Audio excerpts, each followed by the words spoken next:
previous government did not allow any projects which is beneficial for the state universities, state colleges in this state of West Bengal. Now, present government under the leadership of Honorable CM Shri Shubhendu Adhikari has decided to implement all those things.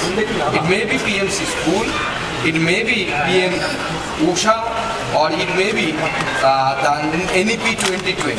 সরকারের এতদিন পর্যন্ত শিক্ষা নিয়ে যে সমস্ত initiative ছিল, যে ইনিশিয়েটিভগুলোকে পুরনো রাজ্য সরকার এখানে লাগু করেন, সেগুলো সমস্ত কিছু চালু করা উনি নির্দেশ দিয়েছেন।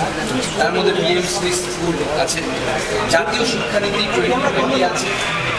আমি আজ উচ্চ শিক্ষা সংক্রান্ত যে প্রকল্পগুলো, যেমন পিএম উষা, আপনারা জানেন ব্রাত্য বসুকে উনি যখন শিক্ষামন্ত্রী ছিলেন আমি নিজে চিঠি দিয়ে জানিয়েছিলাম পিএম উষা বা যা আগে রুষা ছিল, রাষ্ট্রীয় উচ্চতর শিক্ষা অভিযান, তাতে প্রথম যতগুলো প্রকল্প দেওয়া হয়েছিল বা যতগুলো টাকা দেওয়া হয়েছিল তার বেশিরভাগে ইউটিলাইজেশন সার্টিফিকেট রাজ্য সরকার দেয়নি। পরের ফেজে তো 111টার মধ্যে মাত্র 2টো দিয়েছে। পার্সেন্টেজ বুঝতে পেরেছে, 2%-এরও নিচে।